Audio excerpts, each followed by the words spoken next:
Dugout Nation, welcome to the Dugout CEO podcast. Today, I am joined by Mike Shaheen, who is a director of student leadership at Whitefield Academy, state championship winning coach, proud husband, father, and heavily respected leader and coach in all of the baseball circles. Mike, welcome to the Dugout CEO. Thank you. Thank you for having me.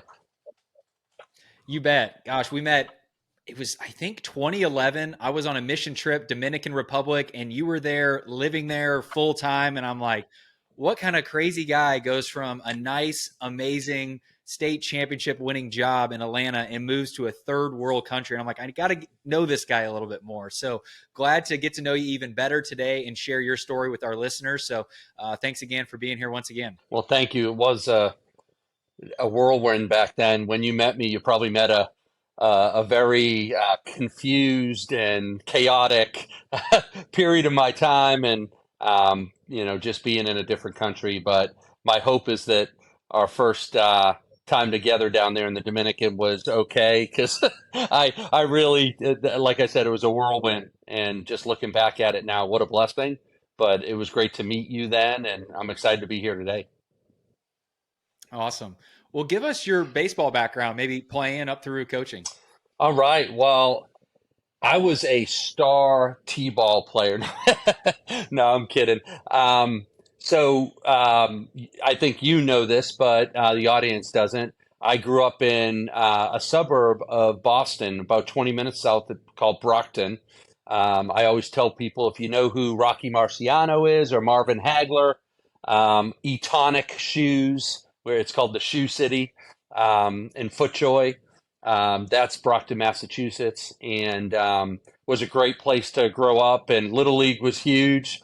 Probably, I guess there's a few towns around here, Smyrna and Buckhead baseball, that are big Little League, NYO. But as travel ball has come and gone, Little League has kind of been, I think, changed. But growing up playing Little League, and then my goal was always to play high school baseball at Brockton High, a big, huge school of 4,500 students, really big, double the size of my college, and had that opportunity. I was a two-sport athlete. I played football. I was a quarterback, and I played baseball. Oddly, I'm a baseball coach now, a head baseball coach, and have been for a while.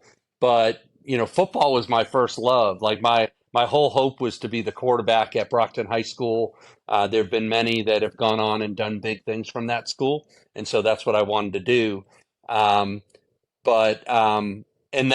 we won a state championship in football my senior year. We beat Matt Hasselbeck, who played for Zavarian Brothers, in the state championship. And that would be, like, again, one of my best moments ever. And it was football. How that translates, I went to college at Colby up in Maine for a year for football mainly, but football, baseball. And after a year, I realized I didn't want to be in Waterville, Maine anymore. I was homesick, missed my mom. I grew up with a single parent, and came back and went to Stonehill College in Easton, Massachusetts, which is right next to Brockton, and took care of my mom and my grandmother, and went to school, put myself through college, played baseball, played a little football, but then mainly went over to baseball at Stonehill. They were D2 back then. I think they're D1 now, but loved it.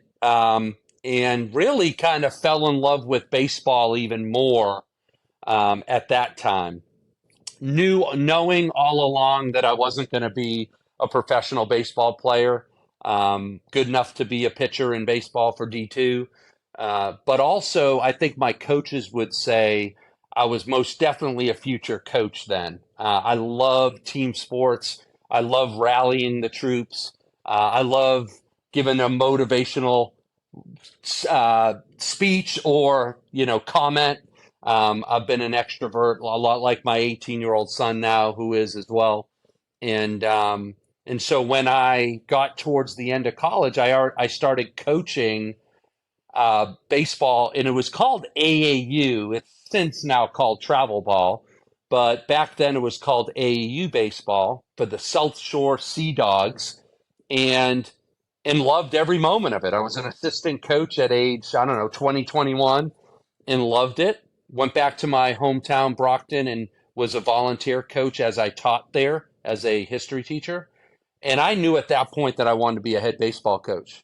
But to make a long story short, I don't have to necessarily go into all the time here in Georgia. But the Lord, I couldn't have scripted it any better, like for my life.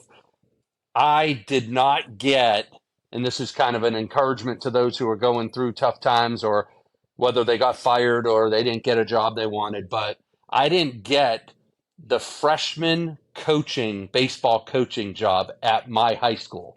The high school, I was the quarterback, state champion, and the starting pitcher. Um, I didn't get that job. Some other grad or alum got it, and it was a kind of a rough moment. And Jody and I, my wife, whom you know, I just kind of I remember coming home and just being like, I think we need to maybe go somewhere different. And we had visited Atlanta because my uncle was here. And so, to make a long story short, we decided to up and leave and come to Atlanta. And it the Lord wanted me here. And at that point, I didn't know why. I wanted the freshman coaching job. But who would have thunk just 10 years later, I would be a state champion high school baseball coach, a part of building a program like Wesleyan, which today the likes of Drew Jones and many, many others, James Ramsey, coach at Georgia Tech, graduated and played at, and is now considered one of the best baseball schools around. And I mean, who would have thought? I wasn't I didn't coach my freshman team. I couldn't get that job in my hometown, and that the Lord brought me to Atlanta and gave me that opportunity to come here and coach baseball, to teach, and now I'm the director of student leadership at Whitefield Academy. I love every moment of it. So super cool to see that journey and how one thing that didn't work out turned out to be a blessing in disguise. When you started at Wesleyan, building that program, what was it like in that first year? And then how did you take it from where it was when you started to a state championship winning team with multiple players drafted? And, the list of accomplishments is a mile long. But what was your philosophy? Because everybody listening to this, they're either a leader or they're leading a business or they're a coach leading a team. Like, what was your philosophy on leadership and on coaching? And how did you take it and build it into the program that it is today?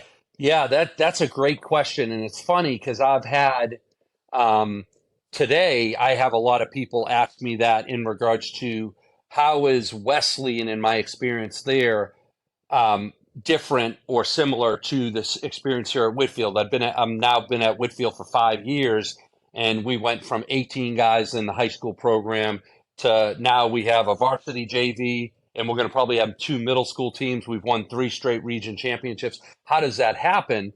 And I would say, and then Wesley, and obviously you just talked a little bit about it, and we won three state championships back then. I think they have five now, but I look at it and it's those these two situations were very different in that, yes, I had to build from within and do various different things, but Wesleyan wasn't a bad culture. It was a kind of a no culture. It was the beginning. The school was only a handful of years in, and I had the opportunity, kind of almost with a clean slate, to come in and do whatever it is that I believe is the right way to do it. Whitfield, I came into a bad situation. I was the fifth coach in 6 years, and it was kind of a mess. And we have an amazing athletic director and head of school here that really supported me 100%. You need that first and foremost. If you're a leader of anything and you're not the head of it all, um, you need those people to support you. You need to for them to buy into what you're selling. And so that's first and foremost. Obviously, if you own your own company or you're the president and coach of a school of a team, then I guess you're that person. And you just got to really be trusting yourself. But Whitfield had a pretty bad culture. And so that was a very different approach than like kind of a clean slate versus a tough culture. And I would say that's why I think here it's taken a little bit longer to build it the way I felt like Wesleyan came a little quicker. Both had families and people within the community, coworkers, whoever, that bought into what it is that I wanted to do. And so, saying all that, what is it that I wanted to do? I think that's probably the question you're asking. And the answer, um, and it's funny, lately I've really dug into it deeply. And I know there are people that probably listen to this that aren't religious or aren't Christians, aren't or maybe a different religion. But for me, um, and it's in Matthew on the Sermon on the Mount. The Sermon on the Mount was, Jesus's opportunity to share what life is about. And it's not about the exterior, it's about the interior. My whole belief about not just baseball, about any sports is it's not one member, it's the whole. And how is it that we can together lock arms and, in this case in sports, compete and serve each other and love each other in a way that's going to take us to the next level, whatever it is. FCA talks about 3D coaching and the idea of okay, how do I take this young man or young woman from point A to point B? Like, what is it that is going to get them? If I want them, point B is whatever we define success. How do I get them from point A to point B? And in my case, again, reading the Sermon on the Mount, whether it's having a humble approach to whatever you do. I even apply it to hitting with baseball. I'll say, be a humble hitter. And it's not just, I'm not even, some at first they'll think, well, he's talking about sacrifice bunting, not swinging when it's 3-0, whatever. No, I'm talking about have a humble approach. Get up to the plate knowing the situation. Is there a runner on first base? Are you really trying to move him over? If there's no one on, what's the pitcher been doing? What's your approach when you get up there? Alex Cora always uses that word. I don't know if he's using it and using the Bible and Scripture for it. I don't know, but he says be humble hitters, and so just the humility that you see within the Sermon on the Mount, and then you can take kind of different parts of the Sermon on the Mount that talks about the various aspects of our interior, who we are as people, where our identity is, and that's kind of how I've gone about coaching. I want my players to believe in something bigger than themselves, believe that they are important, each individually they are important, and they know I love them, and I'm not afraid to tell them. Um, Often, it's probably uncomfortable at times because Coach Shaheen probably says it too much, but I want them to know that. But I also want them to know that there's something, it's so much better when you're working together for something bigger than yourself. And in reality, you take a lot of pressure off yourself when you do that. I'm a much better golfer in a scramble with a bunch of guys than I am when I'm competing with three other guys and it's individual. And I believe that's a microcosm of life. I think when we lock arms and we come together, we can be better. And I've seen it over and over. I've seen teams that have superstars that don't achieve anything. I mean, what better story than the Tampa Bay Rays this year? I mean, it's absurd. I mean, name three people on their players on their roster. You and I might be able to because we're baseball guys, but most people can't. And so it's pretty amazing to see stuff like that. And I think there is something bigger. My hope, my approach comes from what I believe is the truth, and that comes from the Bible and Scripture. And to me, the Sermon on the Mount was the best example of that. To then now, okay, how does that sermon on? If I were to write a book, I just don't have time to do it, but I would write a baseball book for coaches that uses the Sermon on the Mount, the whole book. I'd love to do that someday, but I don't know if I'll ever have time. Yeah, yeah, you got your hands full. So let's talk baseball. Let's talk Tampa Bay Rays because I know that's not your team, right? Your team has to battle them all the time, but Yeah, somehow the Tampa Bay Rays are at the top of the division each and every single year, and you got the Red Sox maybe a step behind them or at least close to them. right. Like, how is it Yeah. that a team with very few resources, very few budgets, are able to accomplish the things that they're able to accomplish? You think? I think it's unbelievable. And when most baseball guys would say Moneyball is a great movie or a great book if those who read it. and what Billy Bean was trying to kind of put together, or with the help of the advisors that he had, was something different because he couldn't compete with the large market teams. I feel like Tampa Bay, I'd love to see a book and a movie made kind of 2.0. What's 2.0 to that? Because let's face it, um, Billy Bean and the A's have kind of, they'll get to a certain point, but Tampa's taken it to that next level. Tampa will have every opportunity to win a championship this year. Now, will they keep their players? Probably not, because they don't pay for them, but they let them go. But what are they doing? Well, I think they do use the sabermetrics. I do believe that they take the whole versus the individual. They don't take, like the movie, the Moneyball. Most people will probably listen to this will have seen that movie. Just the idea of, you know, instead of having one guy, let's have three that makes up for it, and as a whole, it's going to benefit our team and our program.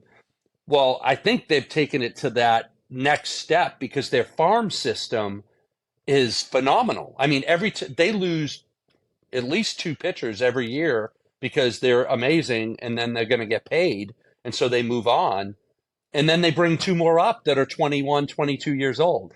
And a lot of people say, well, it's coached, they must have an amazing coaching staff at the young levels.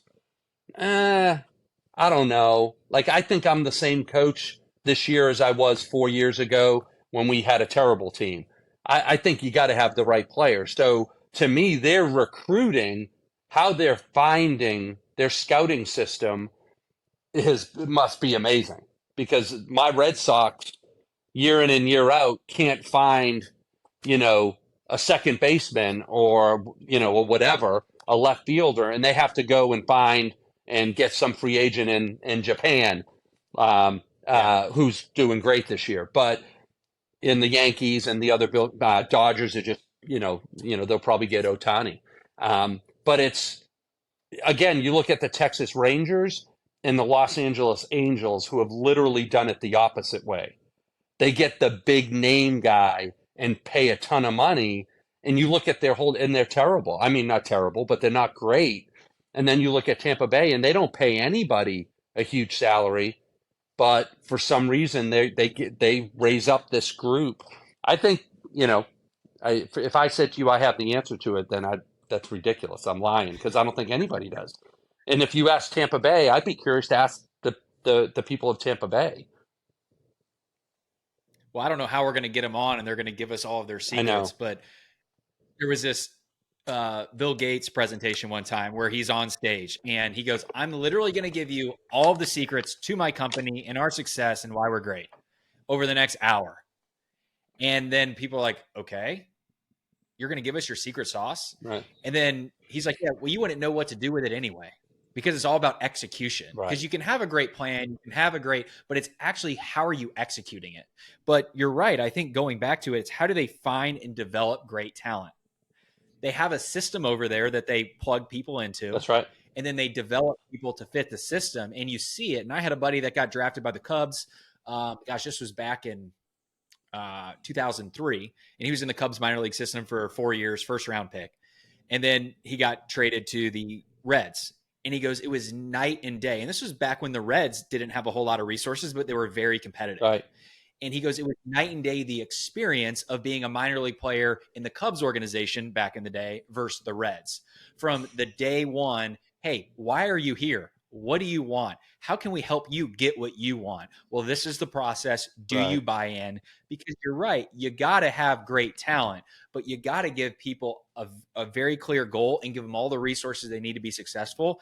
And I thought that was really cool. So you're right. I want to understand what's going on with the Rays, because starting 20-2 and all of that, and Kevin Cash. And I think the really cool thing with Kevin Cash, their manager, it's, he wasn't a great player, but he was a great manager.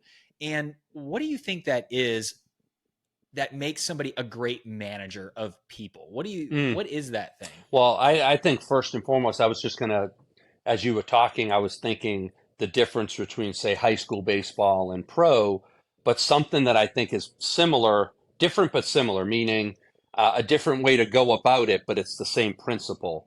And that is, and I would say this, and I say this all the time here, and To some people, it comes off as arrogant, and I don't mean it as arrogant at all. No one works harder than me.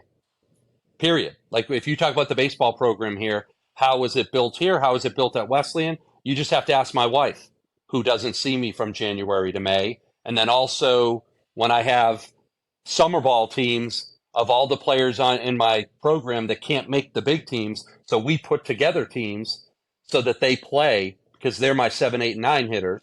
And then in the summer and the fall, I have little kid camps that don't just have Whitefield kids, but are having future Buckhead, future Smyrna, future Sandy Springs families that'll come here eventually.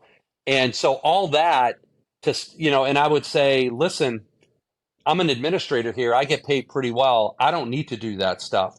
But if I'm going to be a head coach, if I'm going to run a program, I'm going to do it a certain way and I'm going to be all in. So I think commitment is a huge part of that. And to me, if the players for the Tampa Bay Rays or Vanderbilt Commodores or Whitfield Wolfpack or whatever program you're doing, a travel ball team or a little league team, if they believe you as the head coach are the first one in and the last to leave, and you're willing to do whatever it is you're asking them to do, then to me, that to me is number one. Like I would even say all the other leadership things, there's 3 trillion books about leadership. If you're unwilling to do that, you shouldn't even bother with the other stuff.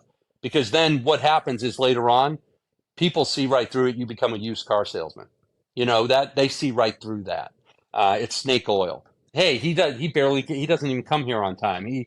He's not, putting in the extra time. He doesn't even do camps. He's not trying to develop the program. I would assume that Kevin Cash knows the left fielder for his single A team. I would just assume that. Why? Because that guy's going to be his left fielder in like 2 years. The Red Sox, the left fielder for single A, will probably never get to the big leagues. Will probably never play the Green Monster. But Tampa Bay, because they know that guy is going to be the guy someday, because they don't take guys from other teams because they don't have the money to do it. And so what do? They invest in their people. So I would assume Kevin Cash is knee deep in his work every day, all day. If he's not, I'd be very surprised, and I'd love to know what it is he does. But I would say first and foremost, he's the first one in, last one out, and he does everything he's asking his players to do. So good. And investing in your people, I think, is really good. Mm. And one thing that I want to pick up on what you said, Mike, is as you built your program, you were looking at, hey, who are your players today? But I think you just like Tampa Bay, it's like, well, who are my players 3, 4, 5 years from now? And you're investing in the next generation, and you're getting them the tools and the resources and all the things that they need, because one day they might play for you. And I think that's really cool. And, business leaders, coaches, how do you actually go about developing talent? One, figuring out, does this person have what it takes to begin with? Because you don't want to put somebody in a seat, whether they're in a business role or whatever, that they're just not meant for. But if they are in that seat, how do you develop them? How do you get them to be an A player? Well, I love that question because my job here is director of student leadership. And so that's literally my job at the school. And what our philosophy is and it's a bunch of E's. It's equip. So first and foremost, you can't expect anyone to do anything if they don't know how to do it. And so that's, again, it's the disciple making process. If you have someone who's the leader who knows how to do something and do it well and be successful, they now have to be willing to put the time and effort into pouring into those students or student athletes. And so first and foremost, equip them. All right. If they don't know how to bunt, if they don't know how to steal, the little things that we do over the summer with our travel ball team called the Grinders, or the things that I do that first month in January before games start, I learned it. And, one of my favorite coaches to learn about and to hear what he does is Bill Belichick. And and it makes me laugh because I'll see coaches yelling at their players all the time for certain things that they do wrong. And I think in my head, the whole time I'm watching that, I'm thinking, I wonder if they even practiced tagging from third base in practice ever, or they just assumed the kid knew how to do it. I'm wondering if they ever practiced push bunts in between the pitcher and the first baseman. in order to get a hit, even though it's a sack situation. Just little things, delay steal. Like we delay steal probably 40, 50 times a year because high school catchers and middle infielders don't react well to it. Well, we practice it all the time. And so to me, equip is huge. Like you got to equip. And that, piggybacking on that, I was working with a client the other day and we were listening to a sales call. He had a guy that wasn't performing. And I said, well, have you listened to his sales calls? He goes, well, no. I go, well, that's just like watching game tape. Like, okay, well, let's listen to it. He's listening, he's watching. He's like, I can't believe he said that. Like, what is he doing? And I'm said the same thing. I go, well, have you taught him how to handle that situation? Have you practiced that situation? Well, no. Well, then what good does Right. it do you to get mad at the player when you haven't taught him or modeled him how to do that? And I think just so many leaders are so busy doing so many things. They're not focusing on the simple things like the fundamentals of tagging correctly or handling the sales call or whatever. So I think that's really good. So equip is your Yeah. first one. What about Okay. The next one is a big one to the Gen Z group, which is the one I'm dealing with today, and that is empower. And the reason why we have a director of student leadership at our school is because we don't live the way you and I lived growing up. We learned all the leadership skills we needed to as kids because we got our butts kicked out of the house and come back at the end of the day, go pool hopping, go play tenny ball, baseball down at there, go roller hockey, whatever it is. In the winter, we would ice skate up in Boston on the pond. But you learned how to deal with a bully. You learned how to compromise. You learned all the various things that leaders or people have to live through and go through to become a leader someday. And so today, we actually have to like manufacture this, which is sad that kids literally grow up and it's a play day, meaning an adult has to watch them to go play. And so living in the Dominican for 6 years and my son and daughter growing up their biggest years, like age 6 to 12 in the Dominican, was a great reminder for me. So when I got back, I wanted to do student leadership because yes, you can equip them, and that is you pouring into them. But part two, if Jesus doesn't send out the disciples 2 by 2 to learn and advise them when they come back, they would have never known. And in that same way, here, if our advisors of our various student government, hands and feet, SALT, student athletic leadership team, all those things, if they don't now say, kick them in the butt and say, get out there and now do it. You make the call. You go talk to the adult. You come up with a plan. You build that camp out, plan the camp, and then you guys teach it. If we don't empower, that's the biggest thing going on right now to me with Gen Z. People talk about cell phones and technology and all that. That's fine. But if we don't, at some point, whether they're 11, 12, 13, now make them go to the counter and pay for their food. Make them do things. My son used to cry all the time in the Dominican when he was 10, 11, 12, because you'd say, I want a cheeseburger, or I want this, or I want that. And I'd give him the money, and he would cry. He's like, you got to go do that. And I'd say, no, you need to learn how to do that. I mean, you and I, Casey, did that when we were 5, 6, and 7, because our mom or dad would give us $2 and say, get your snack, get your whatever. And so we had to learn right away. They're not learning those things. So equip them, but then maybe the biggest thing is not micromanage them, empower them, and let them make mistakes. They're not going to learn unless they make mistakes. I didn't learn as a coach until I sent a guy home and said, oh, that was such a stupid move. Why would I do that? Or why did I bunt in this situation? Or why did we do this or that? And so equip and then empower. Those are the first two. And, and then the other E, which goes to the part two of the empower, would be engagement. They need to engage in every aspect of the community and every level, not just the first level, not just, hey, go to the next classroom in school and do this, but no, go to the principal and talk to them about it. Go to the parent group outside this school. Then what's that highest level? Outside the community. We'll take them to the Dominican Republic every January for our J term. And they have to, last year we took athletes and I made them they had to create and perform sports camps. I had volleyball girls doing a volleyball camp for Dominican girls, a basketball, baseball, softball, the various different things. And so that engagement leads to the other E, which is experience. And it's an experience that they've never had. And until they experience, they can't, that's leadership right there, equipping them, empowering them. And part of the empowerment is the engagement, but then they'll have that experience that will allow them to be a leader someday if they so shall choose.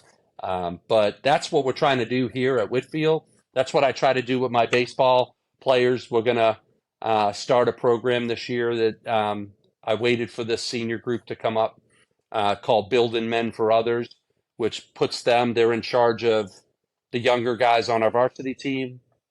They'll have a group of kids on the JV team and then on the middle school team as well. So every senior will have a group of kids from juniors all the way down to seventh graders that they have to check in with, that they have to, go to their game and watch them. They got to see them at school and have lunch with them one day every couple of weeks. Just a program that gets them to do stuff. I'll show them how to do it, and then they got to do it. So many good things here. And I see so many things that I can take from this and use this with some of the companies that I help, because you're basically creating that culture of self accountability where everybody's working with each other, encouraging and empowering everybody, where it doesn't just rely you, Mike, as the head coach to do it. Everybody's doing it without you, which is, I think, really cool because people are really buying in. That's got to be a reason why you've reached some of the levels of success you Well, have. that's the hope, but just using a biblical example again, to me, the hardest part for all of this today, someone can hear this: equip, empower, engage, experience. They could say, "Oh, I'm all in. I want to do that," but it was 16,000 hours that Jesus spent with the disciples, 3 years. If you put those hours together, and that's more or less 16,000 hours. It's not a half hour on a Saturday morning at Chick-fil-A, once a month. It's not, it's not even a check-in here or there. I mean, discipleship, training, building other men or women up within your company. Are we more about numbers? Are we more about, programming? Or are we about the individuals? And I would say Chick-fil-A is a great model of that. And there's lots of companies that are. And I know you buy into that as well. I mean, if you build, you have 3 or 4 people under you, you supervise them and you build them up, you can just sit back and watch and it's going to be amazing. But you got to do the work in on the front end. I mean, you got to equip them, you got to love them, you got to care for them. They got to know that you're genuinely, that's what you want to do. And I think when that happens, it's special to see. I think we were very successful this year in baseball. We lost in the second round. We had some injuries to pitchers. And so there's a lot of people around here that are very disappointed, which is fine. It's okay to be disappointed. But to me, it could be we'll see 20 years from now as they grow up and become men. But my hope is that it was a successful year because I do feel like as a team, they were as close of a team as maybe I've ever had. So good. Well, Mike, how does somebody get a hold of you, learn more about what you're doing today? Well, I'm at Whitefield Academy in Smyrna, Georgia, and I mean you could look that up anywhere on the web and all the different social medias. I'm not a huge social media guy. I have Facebook and have a Whitefield baseball Instagram, but you could easily find me through various. There's not a whole lot of name wise Mike Shaheen's around, and but I'm always looking to. I love brothers or sisters that want to get together and talk leadership and talk program building. And I love this stuff. So this was the right opportunity right now with you, Casey. I love this. I'd do this all the time if I could. Good deal, Mike. Well, thanks again for being a guest on the Dugout CEO All podcast. right. Thank you, Casey. Have a great day. Dugout Nation, what an honor to spend time with Mike Shaheen. The philosophy he shared around how he has built multiple winning programs was phenomenal. The 4E's, equip. If you want somebody to do something and do it well, help them learn how to do it. Empower. Allow people to make decisions, take risk, and make mistakes. And when they do make mistakes, support them and let them learn from it. Handing over influence and power to your team to lead others. And engagement. People need to be engaged in every aspect of their communities. Create opportunities for people to engage in their community and experience. It's key. People will forget what you said, people will forget what you did, but people will never forget how you made them feel.